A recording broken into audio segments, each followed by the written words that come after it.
Esta presentación se realiza en el marco del primer foro Educación y Juventud en la provincia del Tequendama, con el apoyo del Centro de Historia de Anolaima y la Universidad Agraria de Colombia.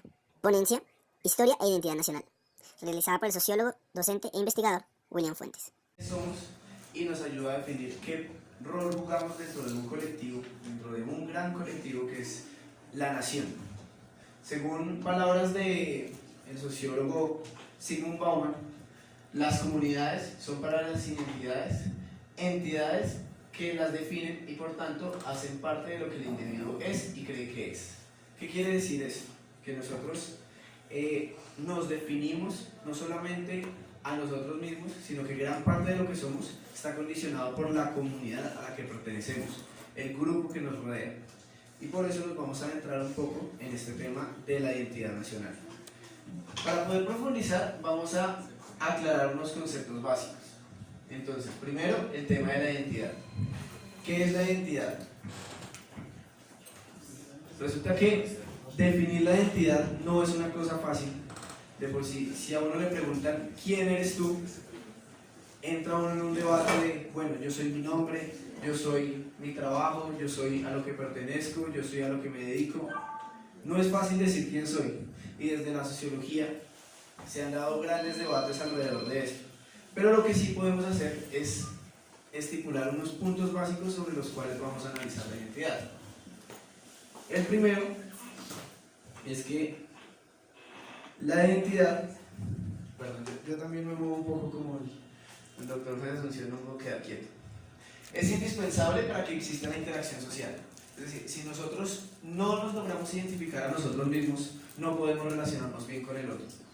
El segundo punto es que la identidad implica una cierta estabilidad especialmente temporal. ¿Qué quiere decir eso? Lo que nosotros somos es un proceso, y es un proceso en el tiempo. Cuando una persona sufre un golpe, sufre un accidente y pierde la memoria, esta persona pierde la identidad, esta persona no sabe quién es. Si tú no recuerdas lo que has vivido, no sabes quién eres.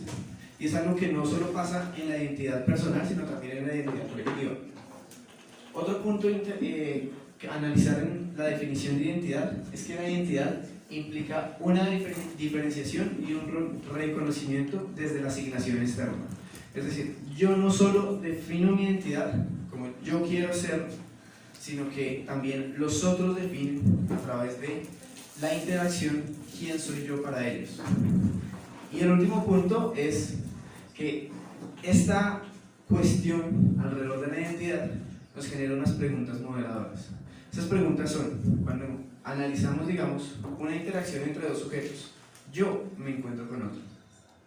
La primera pregunta que surge es el análisis propio. ¿Quién soy yo? Al encontrarme con el otro, surge la pregunta, ¿quién eres tú? Cuando nosotros nos miramos a los dos, vemos que hay un grupo de gente alrededor. Sería la pregunta, ¿quiénes son los otros? Los que están allá, que no son ni tú ni yo. Pero si hay unos otros, entonces ¿quiénes somos nosotros? ¿Quiénes somos? Y ahí es donde se empieza a construir el colectivo. Para que haya colectivo deben haber ciertas características también. Lo que nos lleva a la identidad colectiva. Para que dos individuos, dos personas, dos seres se conviertan en un grupo, debe haber ciertas características comunes. La primera es una orientación de la acción, que en términos de Weber se podría traducir como un proyecto común, una orientación. Es decir, para que tú y yo seamos algo, para que tú y yo seamos un grupo, debe haber algo que nos oriente a caminar juntos hacia el futuro. Debe haber algo que nos oriente a llevar hacia alguna dirección. La segunda característica es caracteres culturales compartidos. ¿Qué quiere decir esto? La cultura es fundamental en la interacción, para que dos personas se entiendan, y no solo que se entiendan, sino que se lleven bien mientras interactúan. Hay unos caracteres culturales que se deben compartir. Es más fácil llevarse bien, no sé si ustedes lo han analizado, con personas que se parecen a uno. La gente que se parece a uno le hace a uno sentir más cómodo cuando uno interactúa con ellos. La gente que tiene cosas en común, familias parecidas, vivencias parecidas, hace que uno se sienta cómodo mientras habla con ellos. Y eso es fundamental cuando se trata de construir una comunidad. Y el último punto es un pasado común. Y en ese punto me quiero centrar ahora porque pues, es nuestra área de estudio. ¿Qué quiere decir un pasado común? Compartir una parte del camino. Si nosotros vemos la historia y la memoria, se empiezan a organizar dentro de un grupo como un camino. El pasado común nos muestra de dónde venimos y nos prueba a través de pasos y situaciones cómo hemos ido llegando a ser lo que somos hoy. Pero ese camino y esa trayectoria se proyecta hacia el futuro y nos muestra también hacia dónde vamos. Sin un pasado común, sin un punto de referencia en el pasado, tampoco se puede trazar un camino hacia el futuro. Es fundamental este punto dentro de la identidad colectiva. Ahora, de la identidad colectiva vamos a saltar a la identidad nacional. Entonces, ¿qué es la identidad nacional? Esta caricatura me llama mucho la atención porque he visto y he vivido situaciones similares en donde se expresa la identidad o el lugar a donde pertenecemos y una diferenciación con el lugar donde nacemos. No siempre el lugar al que pertenecemos es el lugar en el cual hemos nacido. La construcción de la nacionalidad pues implica en sí mismo nación. Nación viene de nacer. Tu nación es donde tú naces. Sin embargo, la nacionalidad se puede adoptar también. Y tú puedes de pronto no haber nacido, como le pasa a algunos, en Anolaima, pero se han identificado tanto con este territorio que son parte de acá. O como les pasa a otros que no nacieron en Colombia, pero se han identificado tanto con Colombia que se hacen colombianos. Entonces, para profundizar un poco en este tema, quiero que analicemos ciertos elementos de la identidad nacional.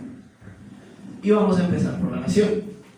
La nación, Colombia, como tal, es una construcción artificial. ¿Y qué quiere decir que la nación sea una construcción artificial? No quiere decir que sea nada malo, al contrario. Pero a pesar de lo que muchos investigadores o científicos tratan de sostener, la nación no es eterna. Y eso es algo que nosotros tenemos que tener en la cabeza. Colombia no es eterna. Colombia nació y como tuvo un inicio, puede tener un final. ¿Qué es lo que sucede? Se dice que Colombia es una comunidad imaginada. Para que haya una comunidad debe haber una interacción. Sin embargo, como somos 40 millones de colombianos, probablemente no vamos a poder interactuar. Los 40 millones, probablemente ninguno de ustedes alcance a conocer ni siquiera una parte significativa de esa población. Lo cual no quiere decir que no sean colombianos. Quiere decir que esa comunidad está unida por otros lazos diferentes. Esos lazos, como lo expresaba en las diapositivas anteriores, tienen que ver con el proyecto común, la cultura común y el pasado común. Entonces, cuando nosotros miramos la nación colombiana no se dio naturalmente, fue construida. Y fue construida por alguien y fue construida con una intención de sostener una comunidad. Y para que esa nación continúe existiendo, tiene que seguirse promoviendo acciones que sostengan esa comunidad y que la mantengan unida. Si ustedes lo piensan, por ejemplo, Colombia, esta Colombia que amamos, no es lo mismo que la Colombia de Simón Bolívar. La Colombia de Simón Bolívar, nomás hablando en términos geográficos, tenía Panamá, hace unos años casi perdemos a San Andrés también. Entonces, esta Colombia que nosotros vivimos no es la misma de Bolívar. Ahora, no quiere decir que no tengamos un arraigo con esa Colombia, al contrario, tenemos que entender el camino que ha venido siguiendo la nación para poder proyectarnos hacia el futuro. Y ahí es donde entra la historia. ¿Cuál es la función de la historia? Se preguntarán. Esta imagen la amo porque además de ser investigador soy docente y sé que pasa todo el tiempo. Aquí hay dos niños que están leyendo sus libros de historia mientras uno le pregunta al otro, ¿pensarán que nos creemos lo que nos enseñan? Y el otro le responde, tú disimula ya.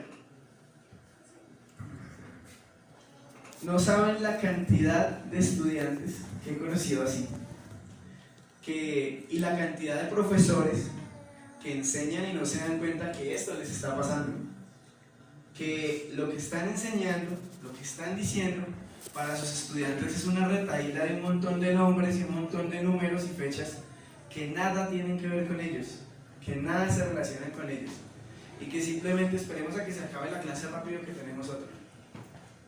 ¿Qué pasa? Y entonces, ¿para qué la historia? Aunque debo decir como sociólogo y como amante de la historia, que de por sí la historia por sí misma es muy bonita y es muy interesante encontrar un dato curioso de hace 200 años, 300 años y decir, ¡ve, qué chévere! La historia tiene una función social y la historia tiene una función dentro de nuestra sociedad y por eso es importante mantenerla y defenderla y no solo disfrutarla, aunque también es válido. Y es que la historia nos permite conocer ese pasado común, que nos permite ser una comunidad. La historia nos permite entender ese camino que, bien o mal, nos guste o no nos guste, nuestra nación ha venido recorriendo y que somos producto de eso. Cada una de las situaciones que ustedes viven, el lugar donde nació, la situación económica que tienen, las cosas que no tienen, las cosas que sus padres no pudieron tener, las cosas que sus abuelos no pudieron tener o que de pronto tuvieron pero perdieron, tienen una explicación en la historia. Todo lo que ustedes viven hoy tiene una explicación en el pasado. Y es fundamental que nosotros aprendamos a entender la función de esa historia.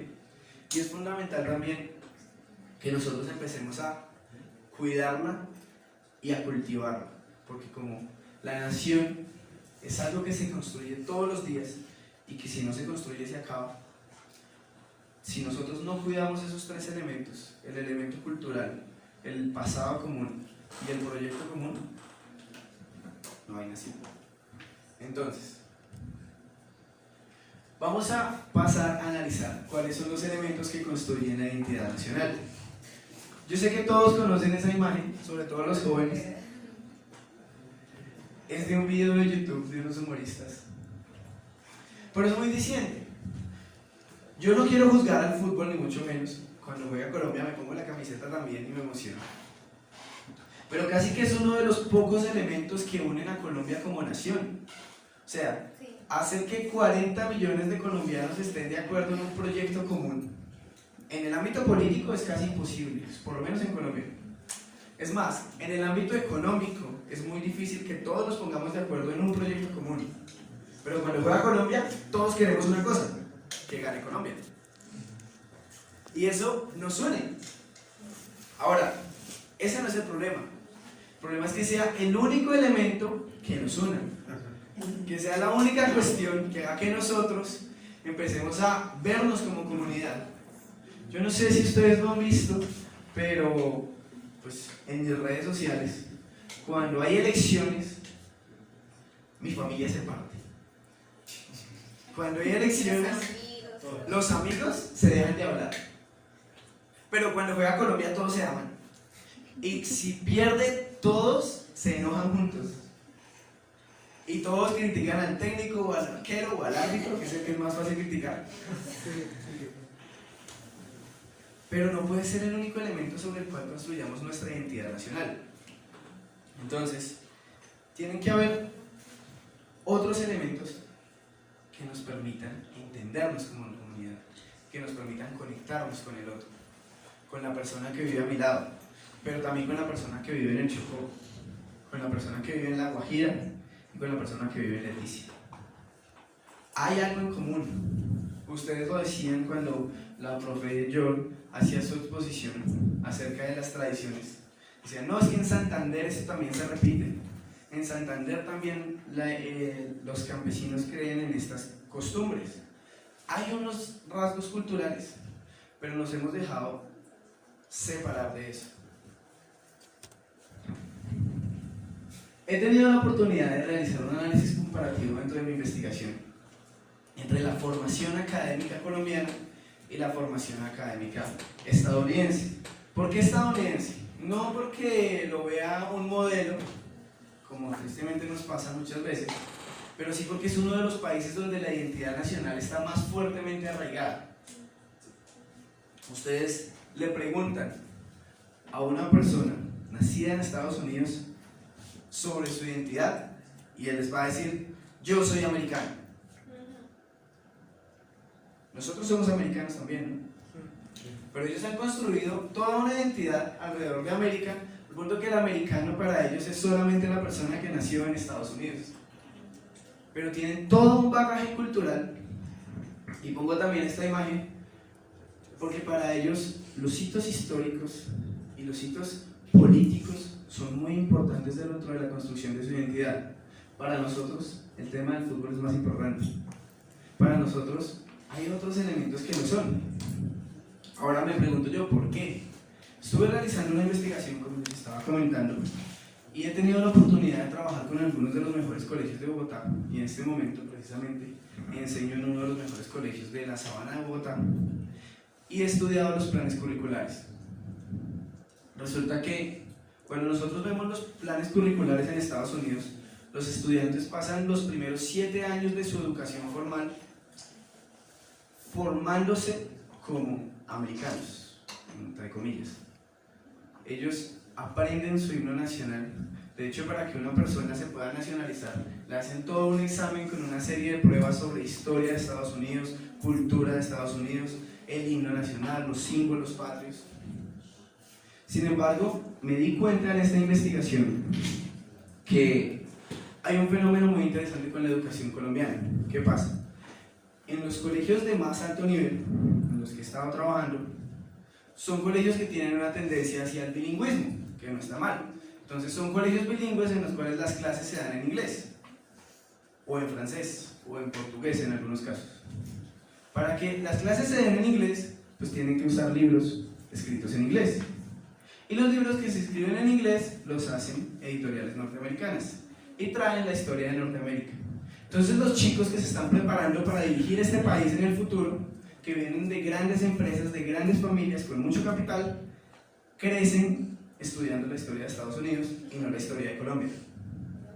La otra cara de la moneda, que son los colegios públicos o oficiales, que están en un abandono terrible del Estado, en el cual la cátedra de la historia ni siquiera es obligatoria, y trataron de volverla obligatoria y se volvió a caer. Entonces, la clase de ciencias sociales es relleno. Entonces, la clase de ciencias sociales se puede pasar por encima. Obviamente hay excepciones en todos los colegios. Hay muy buenos colegios en Bogotá, en Cundinamarca y en el resto del país, pero no es la generalidad. Si ustedes han estudiado en un buen colegio público, créanme que no es la generalidad. Y si ustedes estudian en un muy buen colegio privado, van a empezar a notar ese tipo de sesgos. Entonces, nuestra concepción de la educación y de las ciencias sociales, sobre todo, está mal orientada. Las ciencias sociales no son relleno. Las ciencias sociales no son para el estudiante que quiere debatir con el profesor y los otros 3 se van a clase de matemáticas porque la matemática es más importante. Es un elemento fundamental que nosotros le demos importancia a construir la identidad de nuestros muchachos desde la juventud. ¿Por qué? Porque es ahí donde yo construyo mi identidad personal y es ahí donde yo aprendo a amar mi país. No sé si ustedes han escuchado personas que digan: no, es que Colombia es un proyecto perdido y lo que yo voy a hacer es que tan pronto tenga la oportunidad me voy de este país. O peor, el que no tiene la oportunidad de decidirse de este país, entonces Colombia es un proyecto perdido y como yo no puedo hacer nada, entonces mejor no me intereso por eso. Entonces, de política no hablemos porque eso igual no vamos a llegar a ningún lado. Este país está jodido. ¿Por qué? Porque desde niños no se nos enseñó a amar esto, que es lo de nosotros. Entonces, después de un análisis profundo de este sistema, me he dado cuenta de que, como dice la última diapositiva, La solución está en la educación. Necesitamos enseñarle amor a nuestros jóvenes, pero nosotros no podemos enseñar un amor que no sentimos. Nosotros no podemos compartir algo que no vivimos. Por eso es fundamental que nosotros empecemos a construir una verdadera historia de Colombia orientada no a intereses políticos, orientada no a tapar los escándalos de cierta familia o los escándalos de cierta otra, sino a construirnos como comunidad. Ese es el punto al que quería llegar. Muchísimas gracias.